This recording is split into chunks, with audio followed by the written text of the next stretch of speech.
Bonjour à toutes et à tous. Je tiens tout d'abord à remercier les organisateurs de ce colloque de me faire l'honneur des propos introductifs. Je vous prie également de m'excuser de ne pouvoir être présent en personne. Euh, je donne aujourd'hui 8 heures de cours et il m'était vraiment impossible de toutes les déplacer. Le calendrier universitaire britannique très serré n'aidant pas sur ce point. Donc par la magie de la vidéo, je suis donc à la fois à cette heure-ci devant vous et devant mes étudiants de droit administratif.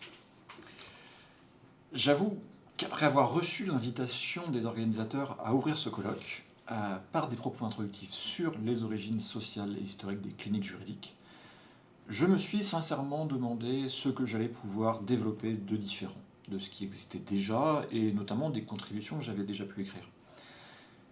Au final, je les en remercie, car cette contribution m'a obligé à pousser encore un peu plus loin mes recherches et à envisager de nouvelles pistes de compréhension du phénomène des cliniques juridiques et de leur émergence. Vous trouverez bien sûr dans les propos qui suivent certains éléments empruntés à mes précédents articles. Mais j'espère que l'approche ici développée vous intéressera. Envisager au singulier, l'origine renvoie au point de départ, à la période de première apparition d'un phénomène. Ainsi pourrait-on se demander comment fonctionnaient les cliniques juridiques à l'origine. Envisager au pluriel, les origines questionne l'ensemble des circonstances, voire les causes de l'apparition d'un tel phénomène. S'interroger sur les origines historiques et sociales des cliniques juridiques, c'est ainsi vouloir comprendre les facteurs qui en ont permis l'éclosion, mais aussi la diffusion. Car si on peut parler d'un enseignement clinique du droit, pour désigner cette méthode par l'expérience de transmission des savoirs, le phénomène clinique n'est pas un phénomène au singulier. Il se décline en pratiquement autant de modèles qu'existent de cliniques juridiques. Interroger les origines historiques et sociales ne peut donc se limiter à une période historique particulière, par exemple le début du XXe siècle, ni à un contexte social particulier, on pense au contexte des États-Unis. Comment pourrait-on penser qu'il y a équivalence des causes et des conséquences entre l'Amérique de Theodore Roosevelt et la France de Nicolas Sarkozy, ces deux contextes ayant pourtant vu les premiers éléments de l'émergence, ici et là, d'un mouvement national de clinique juridique.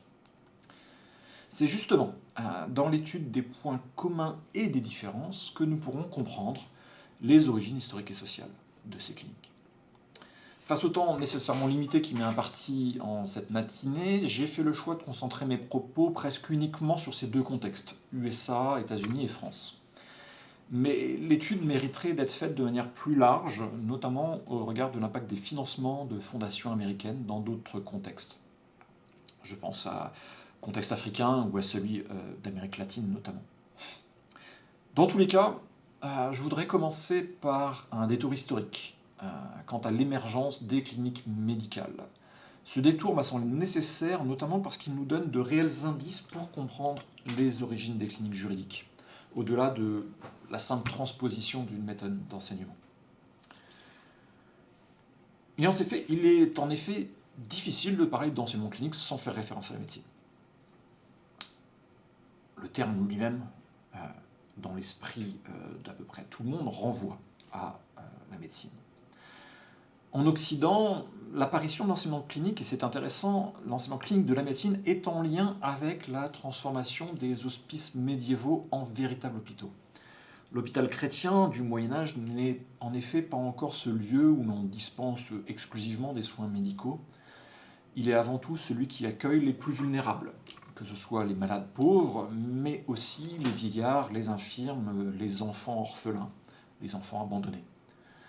S'il existe en parallèle des facultés de médecine en France, depuis celles créées par exemple à l'université de Montpellier en 1220, elles n'ont alors aucun lien direct avec des lieux de soins, ni même avec ces hôpitaux hospices. L'enseignement de la médecine s'y concentre d'ailleurs sur l'étude théorique des traités antiques, tels ceux de Galien, mais aussi sur les traités médicaux issus du monde arabe, nettement plus avancés en la matière, tel le canon de la médecine d'Avicenne, écrit au début du XIe siècle. Il est alors intéressant de constater que l'enseignement clinique de la médecine se développe en Occident dans le même temps que la médecine relie science et art. Dans le même temps qu'elle accepte enfin de puiser dans la pratique les éléments de son évolution en tant que science. Cet enseignement clinique remonte ainsi à la fin du XVIe. La première clinique médicale est ainsi créée en 1578 à l'hôpital Saint-François de Padoue. Et elle coïncide dans les faits avec la redécouverte de l'anatomie, notamment par André Vézal à l'université de Padoue également. Il sera l'auteur en 1543 d'un traité d'anatomie humaine. Au siècle suivant, c'est toujours à Padoue que l'on situe, à travers les travaux de Morgagni, les origines occidentales de la méthode anatomo-clinique, qui pose les bases de la future médecine clinique. Cette méthode sera développée en France à la fin du XVIIIe siècle par Xavier Bichat, qui est d'ailleurs l'un des disciples de Pierre-Joseph Desseaux, qui importa en 1788 l'enseignement clinique de la médecine à l'Hôtel-Dieu, où il est alors chirurgien en chef. Selon les notes de Xavier Bichat, Pierre-Joseph Desseaux met ainsi en place un enseignement clinique de la médecine qui, sans nuire aux malades, je le cite, fit servir les maladies à l'instruction des élèves. Ouverte seulement aux patients indigents, cette clinique mettait les étudiants au centre de la pratique en leur confiant le soin de la consultation et des pansements. L'éclosion donc de l'enseignement clinique de la médecine s'inscrit dans un contexte interne à la médecine qui est favorable. Ce contexte, c'est le développement de la méthode anatomo-clinique. Et cet enseignement répond à deux types de besoins. D'un côté, un besoin interne, en matière d'enseignement, qui vise à inscrire la pratique dans les formations. D'un autre côté, un besoin externe, qui vise, lui, à favoriser l'accès des plus démunis aux services enseignés. Même s'il faut le constater, pour la médecine, ce dernier besoin ne semble alors être qu'un élément à même de permettre le premier. Les pauvres sont à la fois une ressource pour le service et les usagers de ce service auquel ils n'auraient sinon pas accès. Cette double approche, autour du contexte interne à la médecine et des besoins, va nous permettre de comprendre pourquoi, dans le monde juridique, l'enseignement clinique du droit peine encore aujourd'hui à trouver une place. Si la réponse aux besoins internes et ou externes est souvent à l'origine de l'émergence d'une clinique, besoin en enseignement, besoin social, voire même à la diffusion de l'enseignement clinique dans une zone géographique donnée, la question du contexte académique est fondamentale pour que le phénomène se pérennise. Ainsi, les premiers projets de clinique juridique sont européens. Mais le modèle ne prend à l'époque pas, car il manque ce contexte propice, qui est interne aux facultés de droit. Ces initiatives répondent bien à un besoin social et ou à un besoin pédagogique, mais leurs créateurs ne parviennent pas à en faire de réels objets académiques, si je peux parler ainsi. Une première activité de type clinique, juridique, même si elle n'en porte pas le nom, aurait existé à Paris, au début du XIXe siècle, au sein d'une institution appelée Académie de législation, une structure privée d'enseignement. En effet, après la Révolution, la Convention a supprimé les anciennes universités et créé les écoles centrales. Mais la piètre qualité des enseignements de législation au sein de ces écoles amène nombre d'étudiants à solliciter d'anciens professeurs des universités pour des cours privés. Certains de ces professeurs se regroupent et créent des structures privées de formation juridique, telles à Paris, cette Académie de législation. En son sein sera créé un bureau de consultation juridique délivré gratuitement aux personnes indigentes par les étudiants. Toutefois, quelques années plus tard, très peu de temps après, la recréation en mai 1806 par l'administration impériale des universités voit la disparition de ces institutions et de cette innovation pédagogique qu'est la clinique. C'est donc en sortant de l'université que l'enseignement du droit a intégré la clinique, même s'il est vrai que la qualité des enseignements de ces institutions privées n'est pas forcément au rendez-vous selon les comptes rendus qu'on peut en avoir. Mais cette intégration de la clinique dans l'enseignement du droit prend fin à Paris par le retour des cours rue Saint-Jacques. Les nouveaux glossateurs que sont les exégètes du Code civil viennent fermer la porte à toute autre méthode de compréhension du droit et de ce fait à toute évolution pédagogique où la pratique aurait une place. Sans non plus de terreau académique propice, les initiatives russes et allemandes du milieu du XIXe siècle ne vont pas plus loin ici qu'un essai temporaire, là que quelques discours. Celle qui voit le jour à Copenhague en 1885 est assez intéressante. Elle voit le jour sous le nom de Société étudiante d'aide juridique aux indigents. Mais elle s'inscrit également dans la même problématique. Malgré l'investissement d'enseignants de la faculté de droit, elle se heurte à un mur. Ce mur qui sépare encore à l'université la théorie de la pratique. Et cette société étudiante finit en 1917 par s'autonomiser de l'association étudiante qui l'avait créée pour devenir ce qui existe encore aujourd'hui sous le nom d'aide juridique de Copenhague. En France, la fin du XIXe siècle aurait pu voir une seconde chance pour l'éclosion d'un tel enseignement clinique du droit. Le système de réflexion et d'enseignement fondé sur l'exégèse vit ses derniers instants, après avoir longtemps agonisé. Toutefois, et c'est un point fondamental à mon avis, ce système de l'exégèse est à l'époque associé à une certaine idée de la formation professionnelle. Pourquoi ? Parce que par la recréation des facultés de droit en 1806 et leur organisation selon un programme précis, l'objectif de Napoléon était de former des professionnels du droit, non des savants, vus comme de simples applicants du code, des simples bouches de la loi, non ses interprètes ou ses commentateurs. Marquée de ce saut quasi infamant, la pratique est alors écartée au profit d'une science juridique pure. Cet élément est à mon sens fondamental, car si les universités sont des lieux d'enseignement, leur fondement identitaire se trouve dans la recherche, du moins dans l'image que les professeurs ont de la science qu'ils mènent. La pratique du droit n'est pas complètement rejetée, mais elle est cantonnée à la formation professionnelle. Lors de son intervention au 3e Congrès international d'enseignement, en 1900, le professeur Brissot, qui est professeur de droit à Toulouse, fait ainsi un parallèle entre les études de médecine et celles de droit, et il propose d'instituer pour l'étudiant juriste une clinique journalière. Mais dans son lien aux études avec la médecine, dans son lien aux études de médecine, il oublie toutefois que l'enseignement clinique s'y est développé dans le même temps qu'une science médicale clinique. Tout chercheur en médecine est d'abord un clinicien. Brissot souligne que les exercices à effectuer sont donc de 3 sortes. Des cas pratiques, des analyses de jurisprudence et des consultations gratuites. L'idée de clinique juridique est encore à portée de main par ces consultations, pourtant ce dernier aspect ne semble pas avoir porté ses fruits. Pour les 2 autres, cas pratiques et analyse de jurisprudence, Brissot présente l'école pratique de droit, créée en 1898 à Toulouse, comme correspondant au schéma qu'il vient de développer. Créées plus ou moins à côté des universités, mais jamais réellement en leur sein, d'autres écoles de ce type voient le jour dans les années suivantes, à Bordeaux, à Lyon et ailleurs. Et elles présagent en fait dans les faits la création des écoles professionnelles, magistrature, barreau, notariat.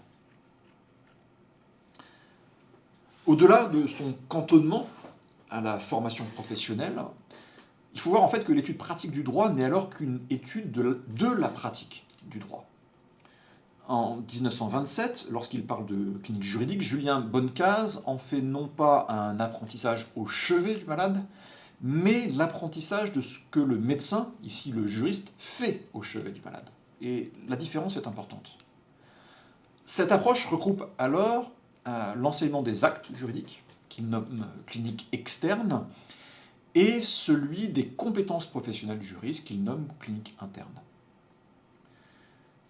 Le doyen Berthélémy, de la faculté de droit de Paris, va réagir la même année, en plaidant pour une distinction entre la formation théorique, au sein des universités, et la formation pratique, entendue ici comme la formation à la pratique, et non par la pratique, qui, selon lui, a sa place au palais. C'est d'ailleurs l'approche qui sera retenue au final quelques années après-guerre, avec la création en 1958 de l'École nationale de la magistrature, puis celle des écoles d'avocats dès 1970, et des centres de formation professionnelle du notariat en 1973. Toutes ces écoles et centres de formation créés en dehors des universités. Les développements qui vont suivre maintenant sur le modèle nord-américain vont nous permettre de comprendre que le contexte américain présente certains points communs fondamentaux avec ce que je viens de vous présenter du contexte français du début du XXe siècle, et des points communs qui ont failli condamner les cliniques juridiques aux USA, pour des raisons donc assez similaires. Historiquement, aux États-Unis, les premières cliniques juridiques sont issues de la transformation d'associations étudiantes d'accès au droit en structures de formation intégrées au sein des universités. Cette première association, la première, est créée à l'université de Pennsylvanie par le Miller Club, une association étudiante, qui crée une structure appelée le Penn Law Dispensary. Sans affiliation avec la faculté de droit, cette association prodigue des conseils juridiques gratuits aux plus vulnérables. Si l'action des étudiants est entièrement tournée ici vers l'accès au droit, certains de leurs professeurs y voient tout de même un élément professionnalisant intéressant. En 1804, à l'université de Denver, naît sous le même nom de dispensaire d'aide juridique, la première clinique juridique intégrée au sein d'une faculté de droit et encadrée par un professeur. En 1910, ce dispensaire en était arrivé à un nombre de 1500 affaires traitées par an, pour un montant de fonctionnement d'environ 3200 $ annuels. Mais face au manque de fonds pour continuer, ces activités cessent en 1910. C'est en ce sens sa popularité auprès des populations vulnérables qui l'a amené à fermer. Les années suivantes voient tout de même l'apparition d'autres dispensaires, que ce soit à l'université du Minnesota en 1913, à Harvard la même année, à la George Washington University en 1914 ou encore à Yale en 1915. À l'exception du dispensaire du Minnesota, toutes ces initiatives sont gérées directement par les étudiants. Elles prennent dans les faits la forme d'un bureau d'assistance juridique en lien avec les barreaux locaux. Si cette pratique désintéressée du droit au bénéfice des populations défavorisées est fondamentale pour l'émergence de ces premières structures, le contexte universitaire est tout aussi important à l'époque.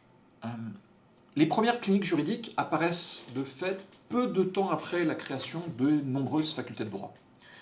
Il faut savoir que jusqu'à la fin du 19e, les juristes américains se forment principalement par l'apprentissage au sein d'un cabinet et non par un enseignement académique. Ce développement des universités s'accompagne rapidement d'une distinction entre la théorie et la pratique du droit, entre la science et l'art. Alors que les premiers enseignants des facultés furent généralement des praticiens, à partir de 1870 jusque dans les années 1920, ils sont lentement mais sûrement remplacés par des professeurs non praticiens.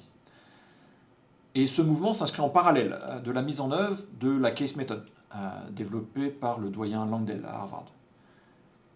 L'étude du droit se fait dans l'étude des décisions de justice et de leurs commentaires, dans les livres, et non par l'observation directe des juridictions et par la pratique du droit. Comme le souligne justement Richard Wilson dans un ouvrage récent, voir l'enseignement universitaire alors comme un art n'est pas un compliment, mais une condamnation. La seule approche acceptable étant l'approche scientifique, qui ne serait donc, a priori, pas pratique. Au-delà du besoin social, il est ainsi en même temps possible de voir la création de dispensaires par les étudiants comme leur propre réponse à l'abandon par les facultés de droit de cet aspect pratique de la formation juridique. Et tout comme celle de Denver, ces premières cliniques ont failli ne pas survivre dans un contexte universitaire qui ne leur est pas forcément favorable. Le feu sera ravivé par le mouvement des droits civiques à partir de 1954.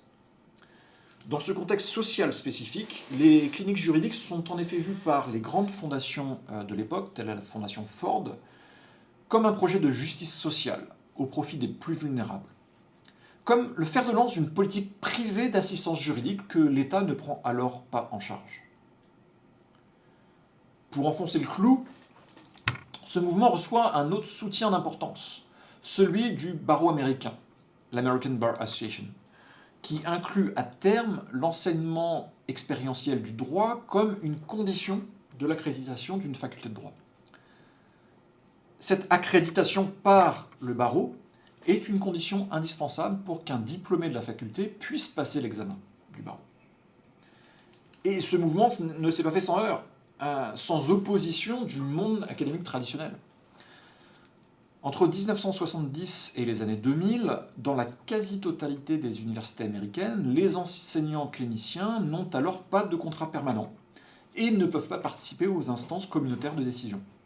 Ils ne sont pas considérés comme des chercheurs et leur contrat se limite toujours à l'activité clinique et à quelques autres enseignements. Sur ce point, il faut voir que la situation n'a commencé à réellement évoluer que très récemment, depuis un rapport rendu en 2007 par la Fondation Carnegie. On le voit donc, si les origines des cliniques américaines sont à trouver dans des besoins sociaux et pédagogiques, leur pérennisation s'est faite en dépassant une certaine vision des facultés de droit, assez centrée sur elle-même, une vision portée par de nombreux anciens chercheurs, dans une approche au final assez similaire à celle que l'on trouve en Europe au début du XXe siècle, et parfois encore aujourd'hui, notamment en France. Ce modèle, pour parler de la France, si l'on peut parler d'un modèle français des cliniques, son origine est à chercher de l'autre côté de l'Atlantique, et non par la résurrection d'expériences nationales passées. Et ce n'est pas un hasard si le mouvement français trouve son origine au milieu des années 2000. Cette période a en effet été marquante pour les facultés de droit, entraînant une réflexion plus générale sur la formation des juristes.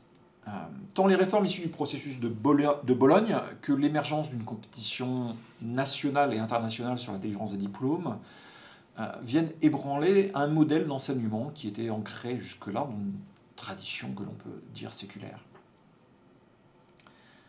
Deux mouvements perçus comme potentiellement dangereux par le corps professoral touchent alors les facultés de droit. Le premier s'inscrit dans la volonté d'acteurs éducatifs non universitaires, tels Sciences Po Paris ou les écoles de commerce, de délivrer des diplômes en droit. Et cette bataille a été perdue par les facultés de droit en 2007, lorsque le gouvernement a reconnu à Sciences Po le droit de délivrer des diplômes équivalents à la maîtrise en droit pour l'exercice de la profession d'avocat. Le second facteur renvoie aux critiques de certains membres des professions juridiques sur l'aspect non professionnalisant des études universitaires. Christophe Bigot, avocat au barreau de Paris, affirme ainsi en 2005 au Dalloz qu'à la sortie de l'université, les étudiants sont souvent mal ou pas préparés à mettre en œuvre des raisonnements logiques et des stratégies juridiques d'ensemble. En remettant en cause, à tort ou à raison, là n'est pas la question, la pertinence du modèle universitaire d'enseignement du droit, ces deux mouvements ont créé un espace propre à l'émergence d'une réflexion pédagogique, notamment une réflexion autour de l'enseignement clinique. Inspiré du modèle américain, les différents projets de clinique juridique qui naissent en France à partir de 2007 visent donc à minima à développer une formation qui allie théorie et pratique afin d'avoir une meilleure appréhension des concepts. Tous ces projets invitent à repenser l'université comme un acteur social, ancré dans une certaine communauté qui l'entoure. Ne parle-t-on d'ailleurs pas à l'époque, et encore maintenant, de responsabilité sociale des universités. Cette combinaison des deux éléments traditionnels des cliniques juridiques, apprentissage par la pratique et justice sociale, caractérise donc l'émergence du mouvement clinique en France. S'il trouve, ce mouvement, son fondement dans la réponse à deux besoins, pédagogique et social, même si le pédagogique reste premier, il me semble, en France, et si ce mouvement émerge en raison d'une remise en cause forcée des missions de l'université, il n'est pas pour autant acquis. Les toutes premières cliniques françaises n'existent que depuis un peu plus de 10 ans. 80% d'entre elles ont 3 ans ou moins. Il manque encore cet élément de contexte interne aux facultés pour ancrer les cliniques dans les universités. Que l'élan soit issu des chercheurs eux-mêmes, par une nouvelle approche de leur pratique, tant d'enseignement que de recherche, ou d'une pression extérieure, qu'elle soit politique ou financière. En effet, que ce soit aux États-Unis ou en France, l'idée que l'on se fait de l'enseignement est étroitement liée à celle que l'on se fait de la connaissance, et donc de la recherche. Aux États-Unis, la bataille est en train d'être gagnée par un effet d'essoufflement, on va dire, de l'ancien monde académique. Après 40 ans d'existence au plan national, et grâce au financement de fondations et au soutien du barreau américain, presque tous les étudiants en droit sont aujourd'hui passés à un moment donné de leurs études par une clinique juridique. Ceux qui deviennent ensuite professeurs ont déjà intégré la clinique dans leur pratique, tant de l'enseignement que de la recherche. Elles sont devenues des objets académiques à part entière. Mais la France est encore loin de tout cela. Et le développement des cliniques juridiques ne se jouera pas seulement autour des besoins pédagogiques et sociaux. La bataille est selon moi clairement identitaire et doit être menée sur le terrain de la conception même que l'on a de la connaissance et du métier de chercheur-enseignant. Je vous remercie beaucoup pour votre attention et vous souhaite un très agréable colloque. À très bientôt, j'espère.